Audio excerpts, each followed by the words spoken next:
Hi and welcome. The key turned smoothly, like any other Tuesday. And Adrien Lau stepped into the cool hush of his Mont Chiara condo with a paper bag of mangoes for his mother. The television murmured about exchange rates. A glass shattered, then he saw it, Serena's arm arcing down. A dish towel snapped to a whip, the bloom of red on Auntie May's cheek. The bag slipped from his hand, mangoes shutting. Rolling under the dining table like startled birds. Serena froze. Auntie May stared at the floor, small as a folded umbrella. Adrien reached into his pocket, thumbed his phone camera on and said very softly, "Enough." He had always been good at walking into rooms as if he owned the air. Adrien told himself it was the training. 2 decades of boardrooms, polished confidence, and the instinct to make a path even where none existed. That Tuesday. The air already belonged to fear. He knew it before the glass clipped through the silence and shattered. Before he saw the red print across his mother's cheek. He knew it from the way Serena's shoulders were hunched. Defensive, coiled, the way Auntie May's hands busied themselves with nothing. The tiding that isn't tiding. The tremor of someone trying to disappear. Serena's eyes flicked to the phone in his hand. The black glass of it, the tiny red dot pulsing in the corner of the screen. "You're early," she said. As if that explained everything, he stepped between them. "Go to the bedroom." "Ma," Auntie May didn't argue. She moved like a leaf in evening wind. Shuffling down the short hall to the guest room, the dish towel dangled from Serena's hand like an accusation. "What is this?" he asked quietly. Serena gestured, then laughed at herself. That glittering laugh friends had long called hypnotic. "It's nothing. She spilled soup. She called me useless. Furthermore, she keeps taking my things." Adrien kept the phone steady. The front camera reflected him. Shirt sleeves rolled past his forearms. Tie loosened his face, tired and thinner than last year's wedding photos with Serena, where he'd believed in new beginnings like a man in an advertisement. Believed in watches. He felt a slow heat rise from his chest.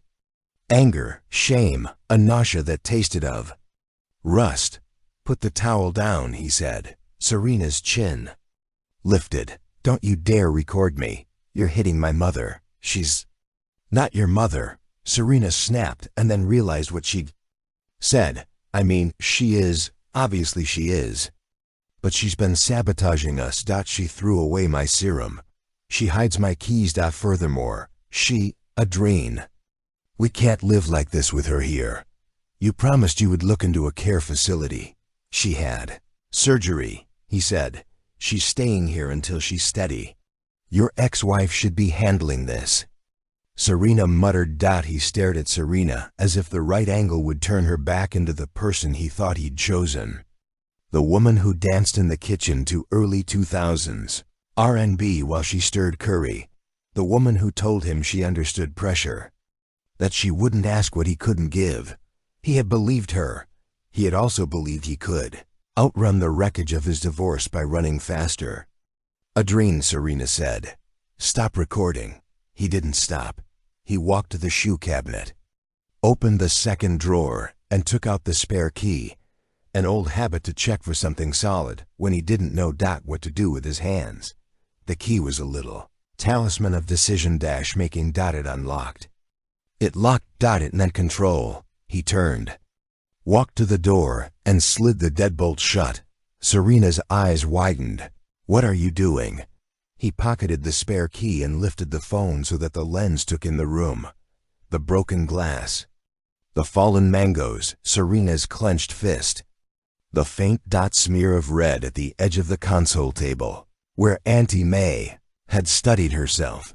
Then he did something no one in their world would expect of him.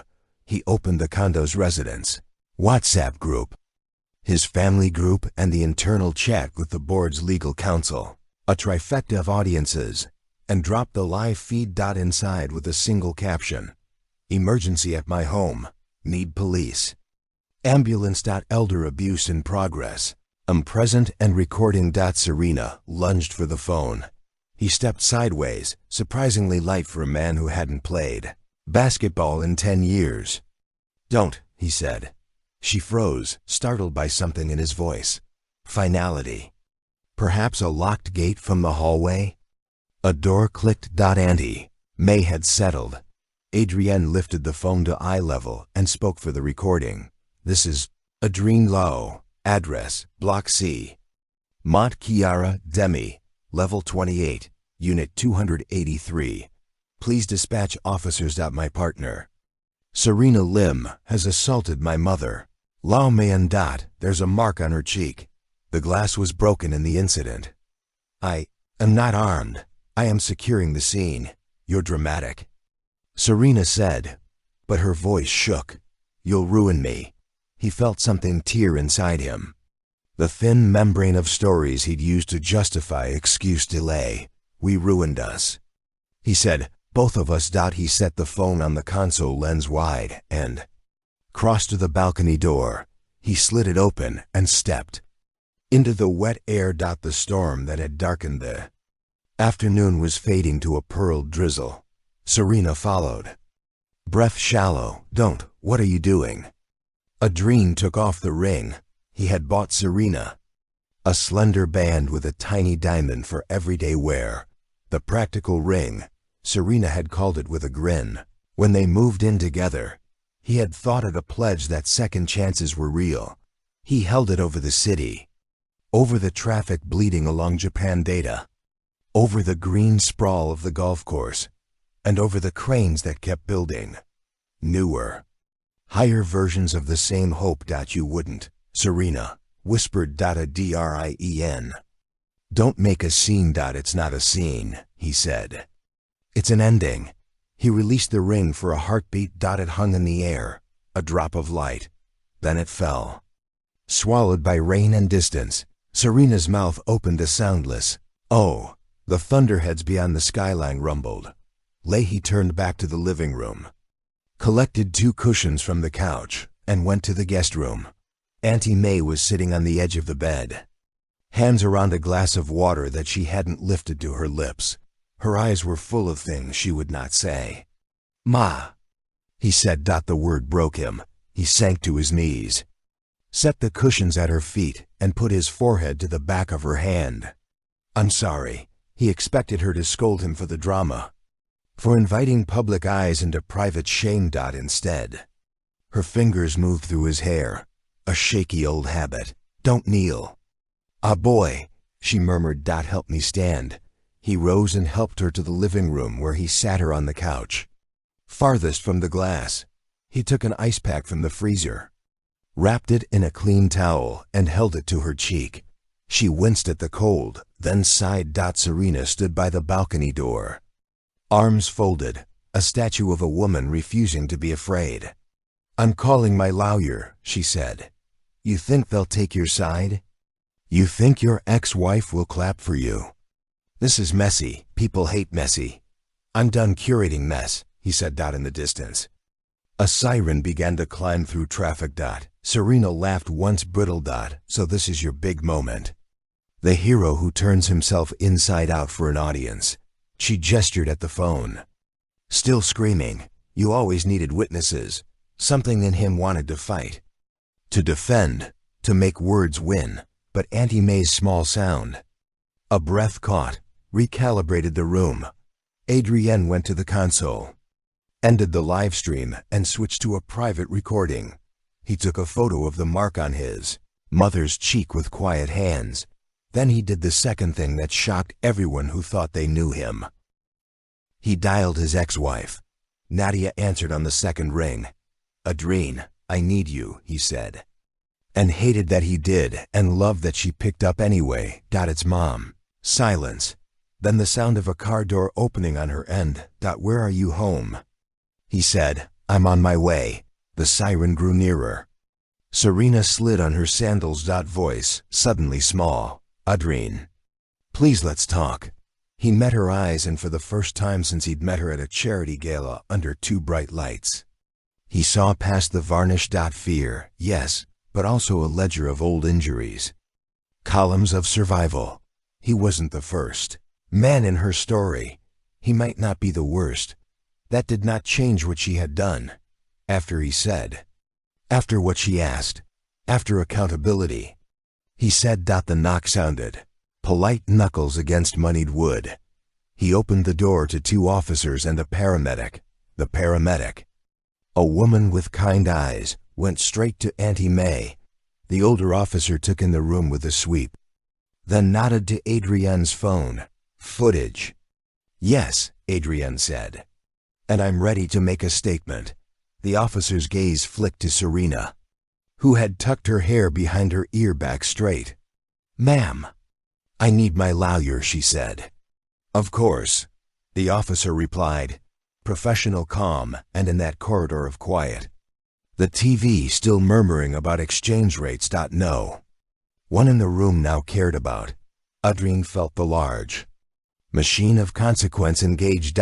It was noisy. And it was necessary.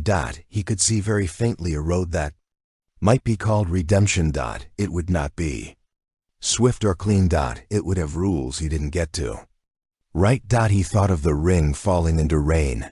When the elevator chimed again, he knew it was Nadia. Before the doors opened, she always walked into rooms as if they had always made space for her. She didn't look at Serena. She didn't look at him. She went to Auntie May and took her hand. Hi, Auntie, she said softly. It's me, I'm here. And for the first time that day, Adrien allowed himself to breathe. The station smelled like instant coffee and disinfectant. Adrien's statement went long. Not because he was evasive, but because he was thorough in the way he had trained himself to be. Dates, times, checks, balances. The officer, Inspector Ramesh, silver hair at his temples, listened with the tired attention of a man who had seen everything twice. They watched the video together. Ramesh paused, rewound, paused again, noted angles and timestamps. The law wanted specifics. Mr. Lau, Ramesh said eventually, did you see Miss Lim strike your mother? Yes. How many times? One with the towel. She raised her hand again before I came in. You ended a live stream to the condo group. Yes. Adrienne said and grimaced. I wanted help fast. It was reckless. It got us here, Ramesh said. Not unkindly, he slid a form across the table. And your mother. We'll need her statement when she's up to it. She'll give it. Adrien said, though he didn't. No, he'd grown up in a culture that stacked privacy on top of pride and called it furniture. He thought of Auntie May, lowering her eyes when the paramedic swabbed her cheek. He thought of the way she always sighed. Small matter. Small matter about everything that was not small. Miss Lim has a lawyer present, Ramesh said, glancing at the glass panel of the interview room to the corridor beyond where Serena sat, with a woman whose handbag looked like a mortgage. She says your mother slapped her first. He held in his flinch. Did she show a mark? No, Ramesh's pen ticked, but we will consider all statements. Of course. Adrien said. May I? He stopped. The correct words were slippery in his mouth. I'd like to make a supplementary statement. Ramesh's eyebrows met regarding this incident. Not directly, Adrien said, but relevant to understanding the dynamics. He exhaled. I believe Miss Lim was leveraging knowledge of my professional misconduct to pressure me to isolate me from my family. I don't say this to excuse anything, hers or mine, but to contextualize the power imbalance. The pen paused. What misconduct? Accounting irregularities, Adrien said, at Southern Star Logistics. Deferred liabilities disguised as revenue. The board knows well. The legal counsel knows. Now, I sent them the video and a note to convene an emergency audit. He laughed once short. It turns out, when you open one door, all the air rushes into all the rooms. Ramesh looked at him with a kind of reluctant respect. You're making yourself very vulnerable. I've been letting the wrong people do that for me, Adrien said. This is correct. Vulnerability, Ramesh wrote for a long moment. We'll add it to the file. There will be consequences. I know, Adrien said. He didn't ask for mercy. He didn't deserve it. Not as a bargaining chip. If mercy came, it would have to arrive as something earned later. A day at a time, on the other side of the glass. Serena turned her head as if she felt him thinking about her. For a second, he saw the woman he had fallen for bright, quick, her laughter. Something you wanted to catch and keep. He remembered the first time he introduced her to colleagues at Troy's rooftop bar. The city tinkled below them. He had loved how she loved the view. Furthermore, he had not asked what she would do to keep looking down from that height. A soft knock at the door broke the thread. Nadia slipped inside. Hair pulled back, face scrubbed of everything except competence. Ramesh Rose nodded. Left them a minute. You are okay? Nadia asked. No. Adrienne said and felt the relief of saying it. But I'm telling the truth. Good. She said simply. She sat opposite him. Her hands were clasped. Calm hands that had held 1,000 small emergencies during their marriage. Fever readings in the night. Mortgage calculators, missed school buses. Auntie's resting. The paramedic says it's a superficial bruise. Thank God. He closed his eyes. I'm sorry. She nodded. Once, you should tell me the rest. He told her about the spreadsheets. That wouldn't balance the quarter where the harbor strike in Port Klang had gored their margins. The CEO's quiet suggestion that optics mattered. More than a temporary blip. He told her about the small lies that became a structure and how Serena became the only person he trusted with the secret because she did not flinch at it. Furthermore, he told her about loneliness which had started before their divorce, which he'd blamed on her standards and his hours though. The rot had been in his own spine. Nadia listened the way she used to listen. A clean lumen in her gaze when he was done. She said, Were you going to tell me if this hadn't happened? No, he said. Honesty felt like sandpaper. Abrasive, necessary, she exhaled. Okay. Okay. He asked. Okay means I've registered the information.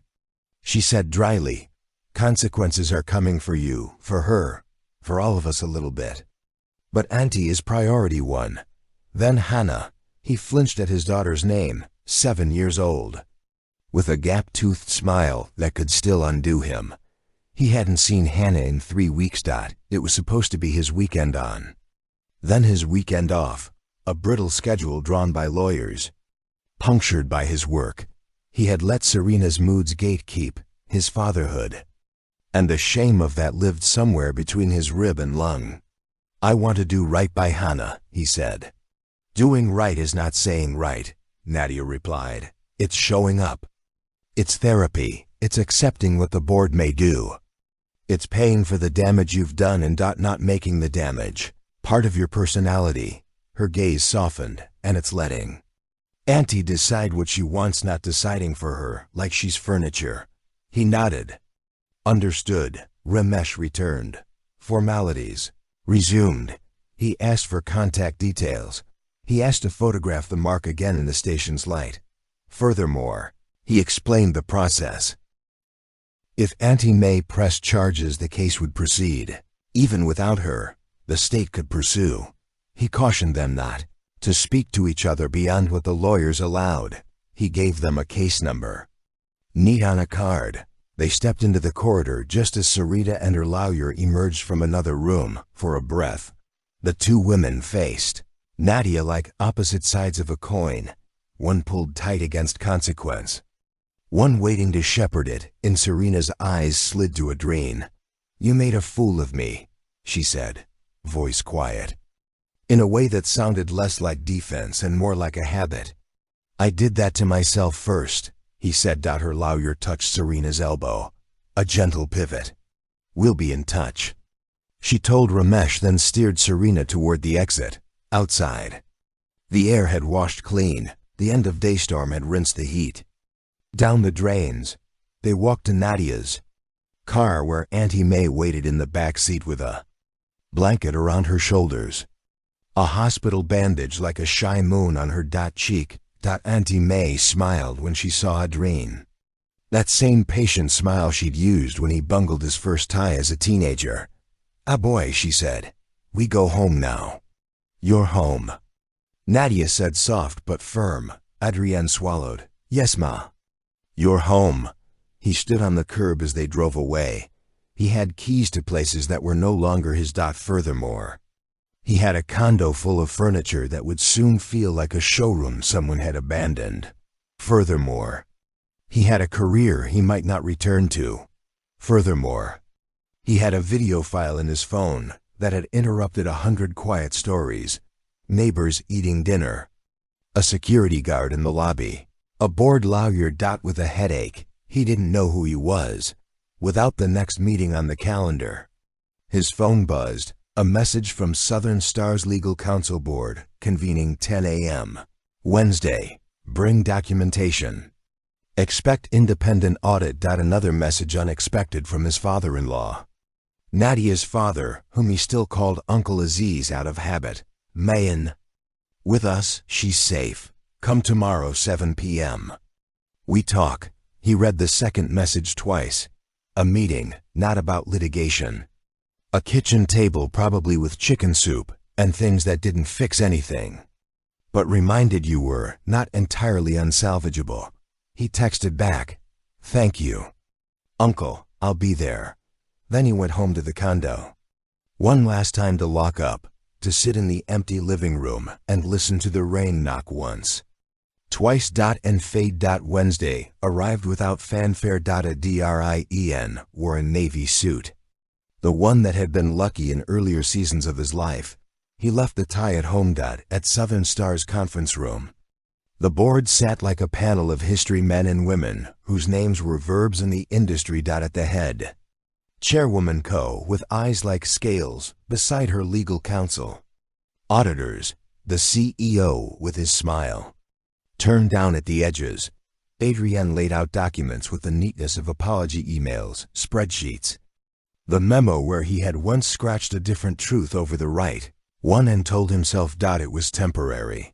He explained the strike, the supply chain disruptions, the CEO's optics comment, his own judgment like a skewed compass. He did not mention Serena, unless required by a question. Furthermore, he did not mention his mother's cheek. Furthermore, he stayed in the rectangle of the table. When it was over, the chairwoman folded her hands. "You have saved us time by confessing," she said. "Time matters. Money matters. Reputations matter. People matter most." Adrien waited. "You are suspended pending investigation," she continued. "You will have legal representation, but not the companies. The audit will be independent. If fraud is confirmed, we will cooperate fully with authorities." She paused. "Do you have anything else to say?" He thought of the version of himself who would have argued context like a spellbook, who would have framed choices as burdens carried for the team. He also thought of Auntie May pressing a coin into the temple's offering box when he was a child, whispering a prayer about not wasting borrowed time. "I'm sorry," he said, and it felt too small and exactly correct. "Won't spend more of your time." Outside the conference room, windows, cranes continued to lift. Steel into blue, the city built and rebuilt itself in his absence. He went to his car and stared at his hands on the steering wheel until the leather texture returned from abstraction to reality. He thought of calling Serena and did not. Instead, he drove to a place he had avoided for a year, the old apartment in Beings where he and Nadia had rented before the condo. The one with the cracked sink that sang when the upstairs neighbor showered, not to trespass nostalgia, to understand it. He parked on the side street and sat there. A woman came out carrying a toddler, not Nadia. Not him, not their life. People lived where you used to, and they did fine at 7. He drove to Nadia's parents' house in Peddling. The Gate worked open like it was always opening for him. The smell of turmeric drifted from the kitchen. Inside, the house was a museum of family photos of Hannah. Grinning Nadia with flour on her nose decorating cupcakes. Auntie May in a boutique blouse pouring tea like Grace. Auntie May sat on the sofa, the bandage gone. The mark of faint map of yesterday. She patted the seat beside her. He sat and she took his hand. "You look thin," she said. "I'll eat," he promised. "Eat and tell the truth. And sleep," she said, as if prescribing vitamins, "and stop marrying trouble." "Ma," he said, startled into a laugh. Nadia's father, Uncle Aziz, poured tea into small cups that steamed like tiny altars. "We are not court," he said, handing one to Adrien. "We are kitchen. Kitchen is where we fix what we can fix and plan what we can't. Thank you." "Adrienne," said Nadia appeared with Hannah. Hair damp from a bath smelling of mango shampoo. Hannah paused, the careful pause of a child reading adult. "Weather." Adrienne braced for rejection. Hannah climbed into the armchair across from him and hugged her knees. "Hi, Papa," she said. His heart, long, tight, opened its fist. "Hi, Bear," he said. "I missed you. Are you okay?" She asked, echoing Nadia's clean question. "I'm learning to be," he said. "How's school?" She told him about a class hamster that escaped and was found behind the library, chewing a bookmark. She told him about a song she liked. He listened like a man kneeling at an altar he had once rushed past. Small things were not small. After Hannah went to work on a puzzle at the coffee table, the adults spoke in low currents. Nadia laid out boundaries like place, mats, therapy appointments scheduled with a counselor named Dr. Schelling, a mediation session with a family lawyer to revisit custody arrangements so that Hannah's time with her father would be stable and safe. If charges progressed against Serena, he would not contact Serena directly. He would update them about the audit's progress without melodrama. "And my," Adrienne asked, turning to Auntie May, "what do you want?" "I want to go home," she said. "Not to your place, to my small flat with my plants. I want a helper who's kind." "I'll hire and pay for the helper," he said. "I will supervise the hiring," Nadia added mildly. And Auntie May nodded satisfied. "And I will visit you every Saturday morning," Adrienne said, the promise forming as he spoke, startling him with its rightness. "I will bring you breakfast from the Conidium. We will sit on your balcony. I will not bring dramas or lies. Just breakfast." Auntie May patted his hand. "We will see. You will bring kaya toast. Thick, thick," he promised. In the kitchen, he washed bowls with Nadia in a silence that didn't bite. She passed him a towel. The domestic choreography felt like a language he still remembered. Muscle memory from a kinder decade. "You loved her," Nadia said finally. "Not a question. I loved how she made me feel," he said. "Seemed less like a failure." "That's not the same as loving." "No," Nadia agreed. "It's not. She was hurt first," he added uselessly. "Most of us were," Nadia said. "Hurt isn't an alibi." "But it's a map." She handed him a bowl. "I am angry with you, Adrien. And I am relieved that you chose us when it mattered. Both can be true." "I don't expect anything," he said. "Good," she said. But her eyes were kind.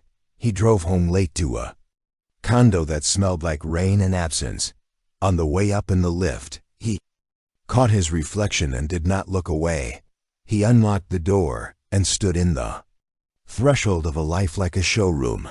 He packed a suitcase, badly folding shirts like apologies. Furthermore, he slept on the couch and woke to the sound of a sparrow trapped on the balcony, beating at the glass. Furthermore, he opened the door and the bird burst out into air. The next morning, he moved into a service apartment near his mother's flat. Clean, anonymous, a way station.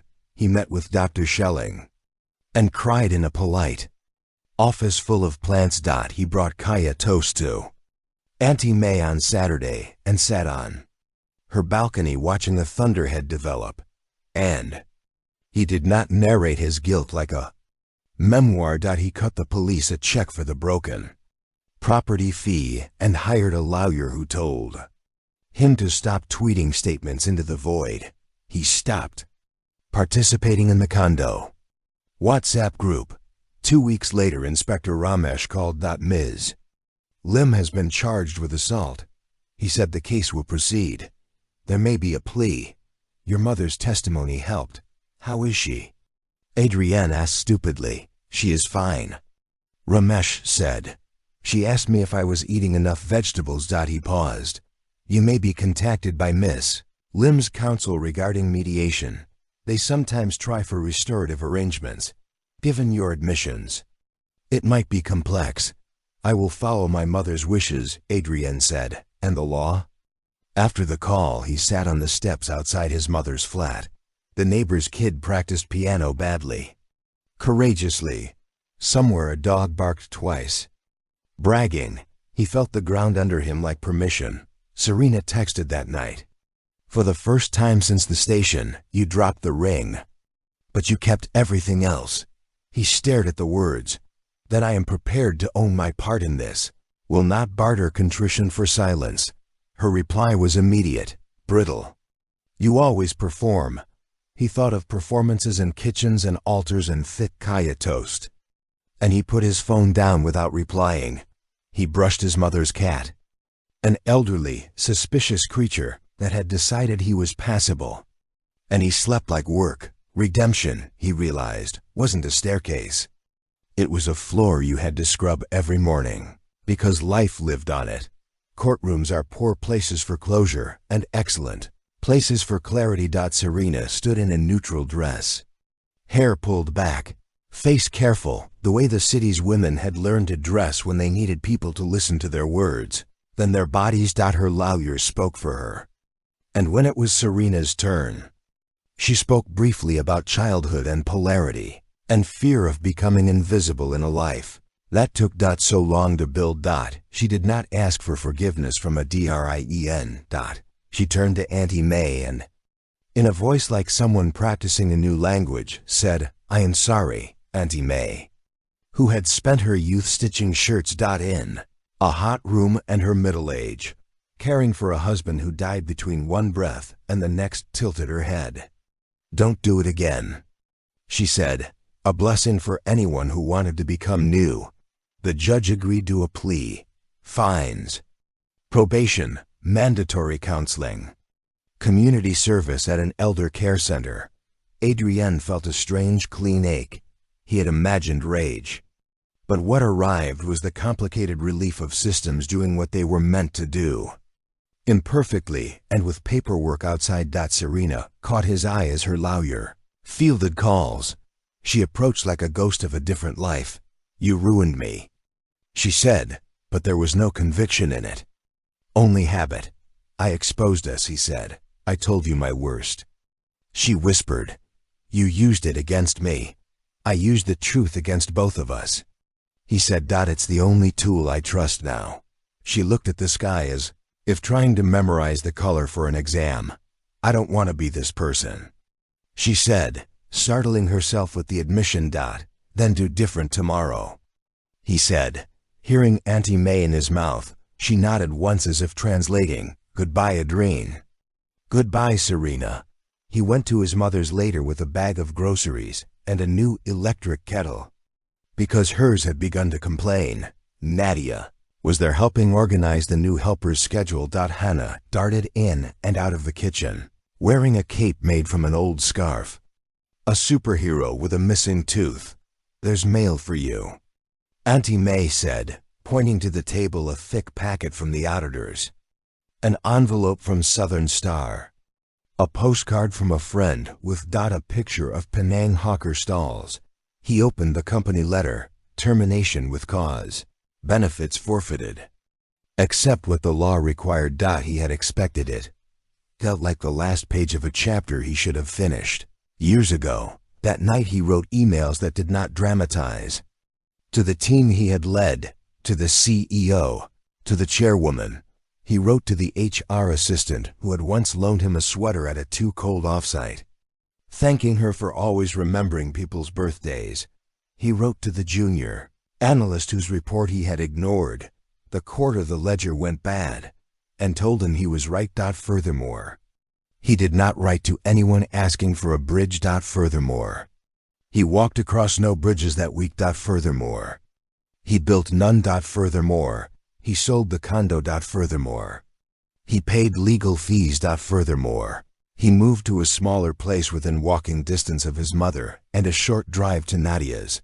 Furthermore, he took a job that felt like penance and promise, teaching financial ethics part-time at a local university, visiting small businesses as a consultant to set up transparent systems.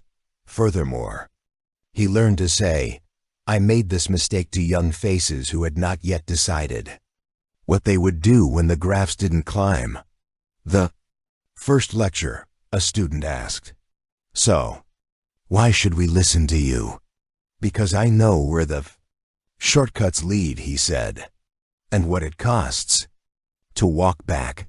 A murmur, not unkind, rose from the room, the sound of minds adjusting. On Saturdays, he brought breakfast to Auntie May. They ate on the balcony. They watched thunderheads build. On Sundays, he took Hannah to the park and did not check his phone. She flew a kite shaped like a whale, and he ran with her until his breath broke.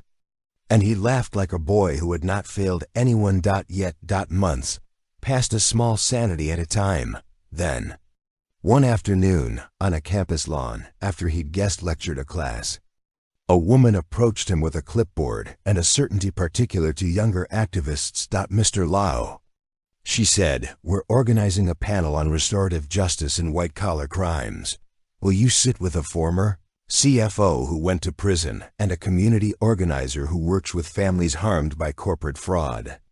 He thought of how proud he used to be of acronyms, of the way panels made you feel important. For an hour, he almost said no. Then he thought of Uncle Aziz saying kitchens were for fixing and planning. And he said yes, if they would also include someone from a union and someone from a small-town shop that had nearly folded. At the panel, he said out loud, "If you have the kind of job that can steal invisibly, you must love transparency the way a firefighter loves water." Afterward, an old shopkeeper shook his hand and said, "You talk like you're paying back a debt." Adrienne smiled. "I am. One evening, after he and Nadia had debriefed Hannah's school project over a dish rag, he found himself lingering. Not for reconciliation, but for the way their daughter's laughter made the air unclench. "Do you ever think," he began, then stopped because the sentence was about rooms they no longer lived in. Nadia dried her hands and looked at him with a softness, vigilant against fantasy. "I think about tomorrow's logistics," she said, "and about how you're showing up now. That's enough." She smiled.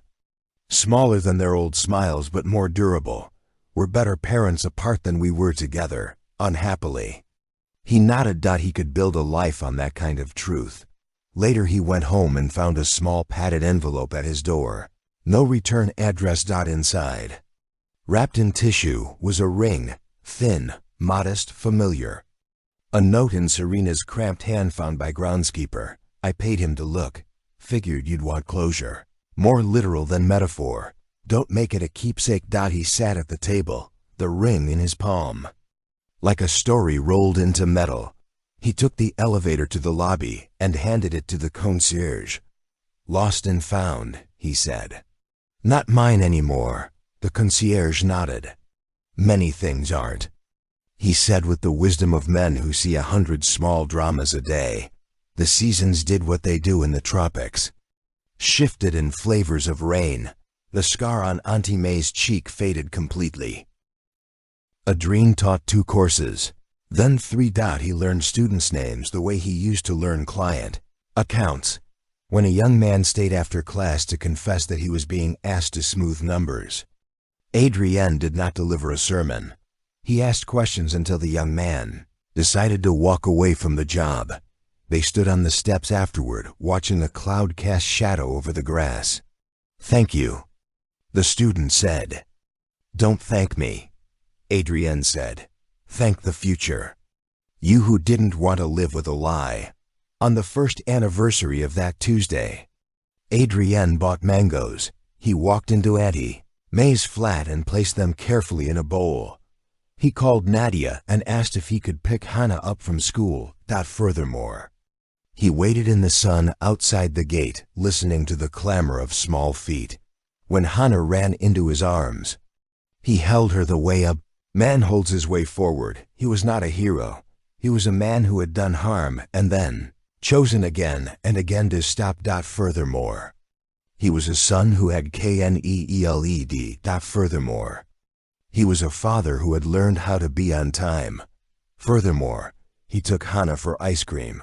Furthermore, he texted Nadia a photo of melted chocolate on a gap-toothed grin. The world did not cheer. It didn't need to.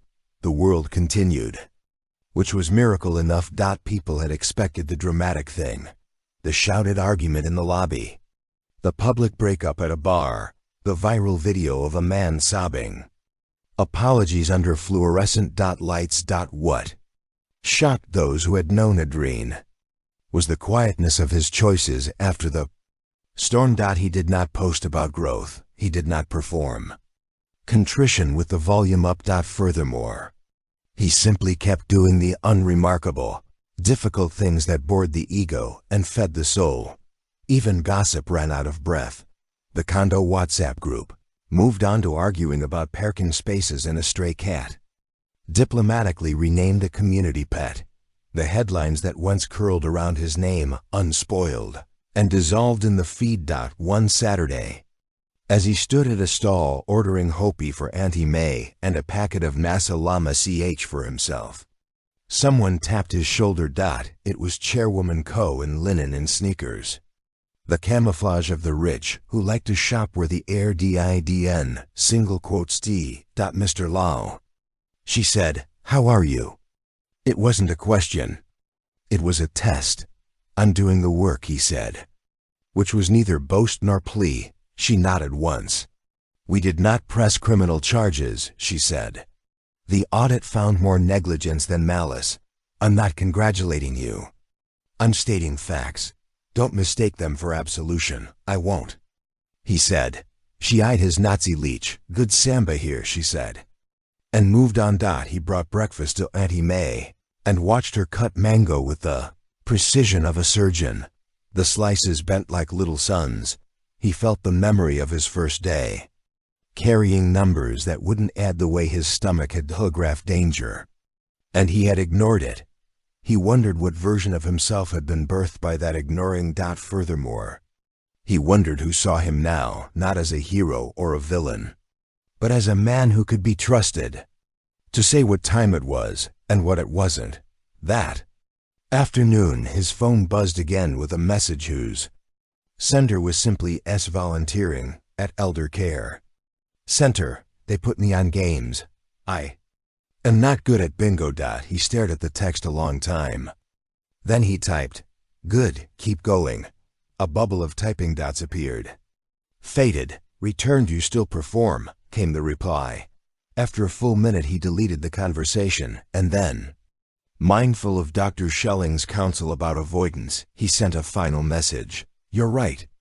And I'm learning the difference between a performance and a practice." He turned off his phone and lay on the floor with Hannah that evening. Building a city out of blocks.